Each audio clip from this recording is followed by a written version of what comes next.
While we're talking about FTP, let's talk about another common attack vector, which is FTP anonymous access. FTP anonymous access allows anyone to go in and view or edit certain files. However, if this is misconfigured to be overly permissive, then anyone can go in and gain access to potentially sensitive information. If you remember from our Nmap scan, it indicated to us that we might be able to log in anonymously. So let's try doing that. To log into FTP, you can say FTP and then the IP address of the target. In our case, 10.0.0.11. When it asks for the name, I'm going to say anonymous. And when it asks for the password, it doesn't matter what password we specify. It can be literally anything. So I'm just going to press enter. Now you'll notice that we have this successful login. So let's see what kinds of files we can access by listing files with ls. Listing these files, we see we actually have two directories. We have an everyone directory that seems to be world writable, and we have this user directory. So I'm curious about a couple of things here. I'm curious if maybe there's some sensitive files that we can read in the user directory, and I'm curious if maybe we can upload some sort of malware to the everyone directory. So if I first check out user by saying cd user, I can list the files that are there by running ls again, and you'll notice that there's this passwords file that is actually readable by everyone. So if I were to download it, I can download files in FTP with get passwords.txt. And now that I downloaded that, I'm just going to open a new tab here so I don't close my FTP session. Zoom in so you can see it a little bit better. And if I list the files that I have now, you'll notice I downloaded this passwords.txt file. And I can actually print out the content of that. And you'll see that it actually gives me a password that maybe then I can use as an attacker to log into the target. So for example, let's try taking this username and password and logging in through SSH. If I do SSH user at 10.0.0.11, say yes, and then try to use password ABC123, you'll notice that I'm actually able to log in as a user. And so I've gained my initial foothold. The other thing I can take a look at here is I can go back and check out the everyone directory. Now let's see if there are any files here. It looks like there aren't, but let me see if I can actually upload files to this directory. So you upload files in FTP with the put command. So if I say put, and then I'll just try uploading that same passwords file that I already downloaded.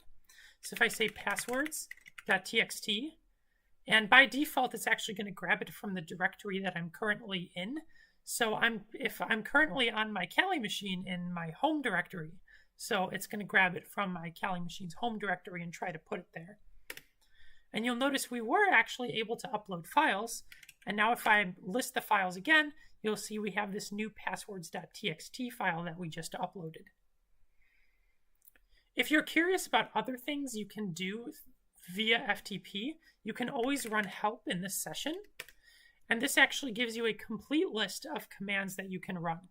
I'm pretty sure you can also run help ls or help and then a specific command to gain more information about what that command does. So for example, ls is used to list the contents of the remote path.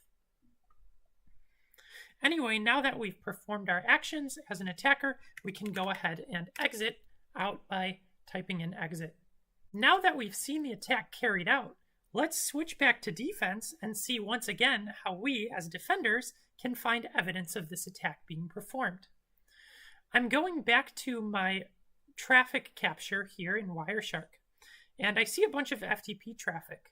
If I right-click on it and select Follow TCP Stream, you'll see I have a lot of things that happened here, but every action that we took as attackers is listed here. So you'll notice I logged in with user anonymous, password doesn't matter, I just logged in with AOEU. Then from there, it seems like the important things here are that I listed the files right there. Then it looks like I got the size of this passwords file and downloaded this passwords file. Then I switched to the everyone directory, and then I uploaded that same passwords file. Then I listed the files again, and then I quit. So as you can see, all the actions that I took as an attacker are listed right there in Wireshark. But once again, a lot of the times when we're analyzing network traffic, there's a lot of traffic to look through, and it's hard to identify what's malicious. So how would we look specifically for FTP anonymous access? Well, if you remember from before, I'm actually going to X out of this filter right here, we were actually able to filter by packet bytes, and we were able to look for a string like who am I or ls. So why don't we instead look for a string like anonymous? Because we know that whenever an attacker logs in anonymously, they're going to be using username anonymous. So if I say edit, find packet, this time instead of who am I, I'm going to search for anonymous. Again, I'm going to search as a string, and I'm going to search the packet bytes. I can even further refine the traffic by only allowing FTP traffic. So I can, up here, specify an additional filter of FTP. So here I'm entering FTP. If I run that search, so first if I filter for FTP and I run that search, right away here we see this user anonymous, and I can right click, follow, TCP stream, and I see all the commands that the attacker ran after they logged in anonymously and the files that were transferred back and forth. Going back to the machine itself that is running vsftpd, I can dig through the logs to find more evidence of an attacker's actions. So if I do sudo and print out var log vsftpd, just like we did before, you'll notice that at the end here, we can see that there was an anonymous access by the attacker with password AOEU. From there, it seems like the attacker downloaded user passwords.txt, and then they uploaded everyone passwords.txt.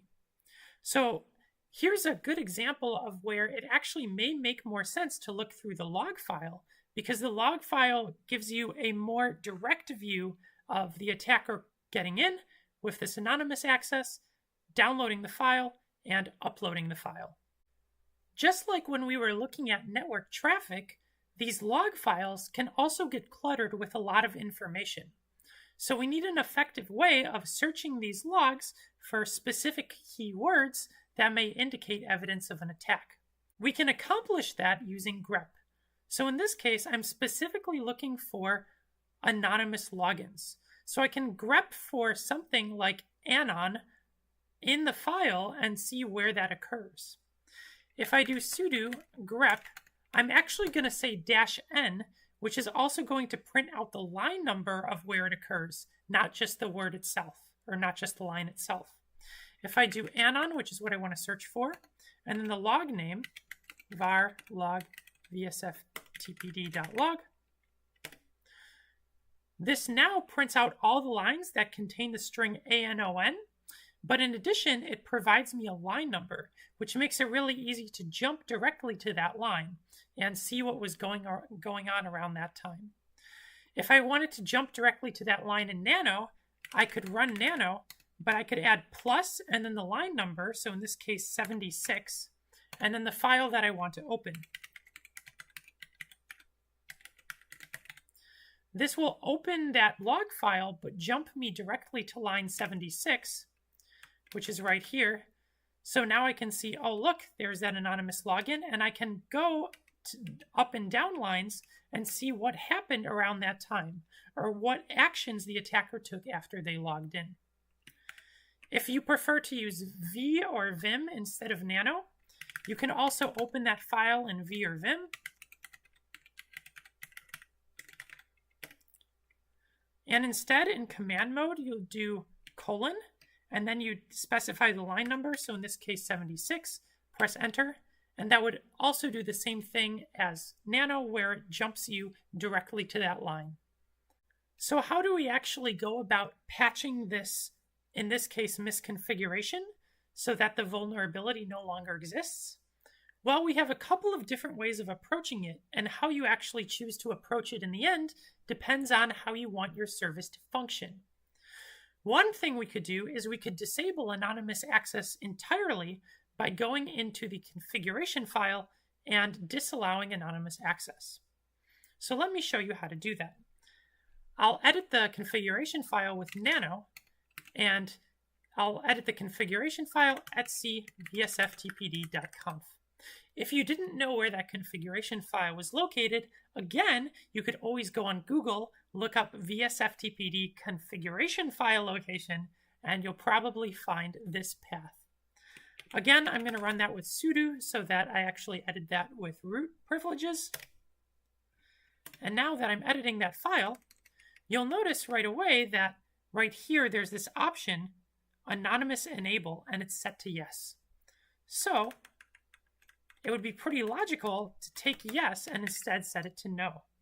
Again, if you didn't actually know how to do this, or maybe you're using a service that's a little more complicated to modify the configuration for, I would just go on Google, I would look that up, I'd say vsftpd, disable anonymous access. I'm sure you'll find plenty of sites that tell you how to do it. I can even go down and I can look at other options that are here. Like, for example, write enable allows users who log in to use the write command. Maybe I don't necessarily want that, in which case I can change this to no. I can go through all these other options. Maybe I do want to allow anonymous access, but I don't want to allow anybody who accesses it anonymously to be able to upload files. In this case, I'd set this to no. Or maybe I don't want them to create new directories. In this case, I'd set this to no, right? And once that's done, I can save my changes with Control-O, Enter, and Control-X.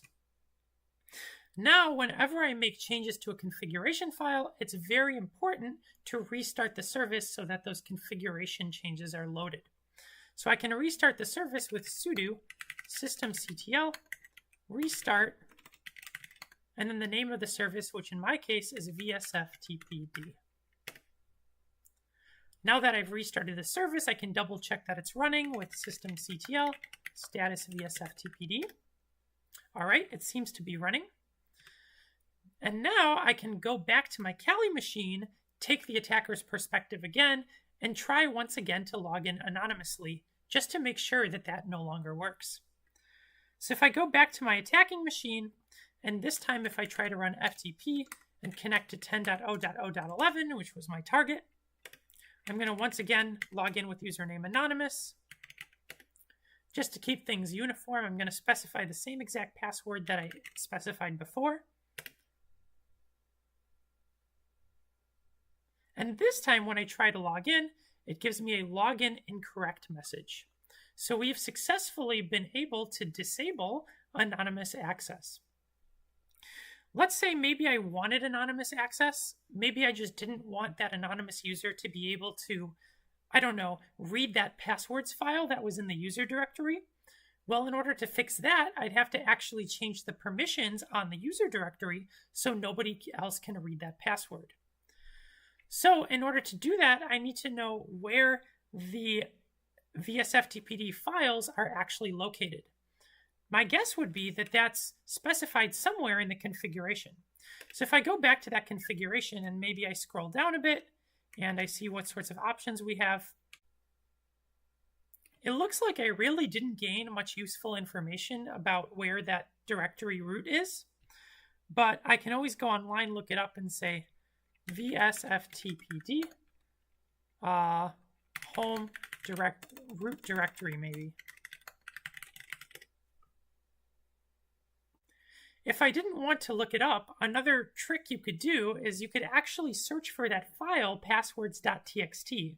So we know that passwords.txt exists somewhere in that directory. And so we can just search our file system with find / to search the whole file system -name passwords.txt. And we're going to take any errors and just get rid of them. So we can do that by redirecting to dev/null, just like that. That may not be the most efficient way of approaching this problem because it does have to search the whole file system. But after we ran that, we do see 2 instances of passwords.txt. And you'll notice that both of them are located in /var/ftp. So a very good guess is that that root directory there would be in var FTP.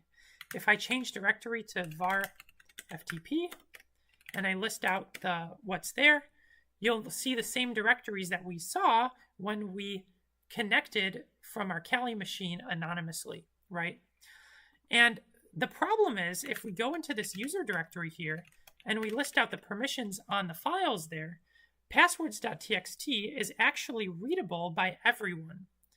So we can change that by changing the permissions. So I can say chmod, let's say we want it to be readable and writable by user, and then everybody else, we don't want to even be able to read it. I can just say chmod 400, passwords.txt, and actually I got 400 wrong, so we want read and write, but no execute. So 46, right? So 600 passwords.txt. And now, if I list out the files in that directory again, you'll notice that that passwords.txt is still there. User can still actually read that file, but it's no longer world readable. So now if we were able even to log in anonymously, we wouldn't be able to read the contents of that file or grab that file. Going back to that list of common attack vectors, taking a look at FTP, you can see we already covered outdated service. We covered anonymous login. One of the things we did not cover is plain text login and data transfers. So when we were monitoring the network in Wireshark, we saw all of the communication that happened between the attacker and the victim. This is because the traffic was not encrypted, which means anybody listening to the network traffic can read everything, all the data that goes back and forth. We could do this as defenders, but so could an attacker. An attacker could also spin up Wireshark and monitor traffic and see those login credentials being displayed in plain text. This could be potentially dangerous if you have legitimate users, such as scoring users, for example, who are logging in through FTP and using various username and password combinations that then the attacker monitoring the network traffic could take and use them to log in as well. This is why FTP as a protocol should only be used in assumed secure environments where all of the traffic on the network is not able to be monitored by an attacker. If you want to transfer files in a more open environment, you should consider resorting to more secure versions such as SFTP or choosing a different protocol altogether like SMB.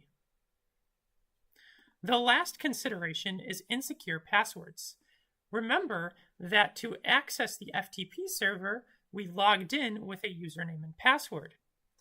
If you were to use an insecure password that's guessable, an attacker could guess that password and potentially get in as that user. I'm not going to cover password attacks because I'm going to go more in depth on password attacks when we talk about SSH. However, password attacks apply to all of the services that accept a username and password.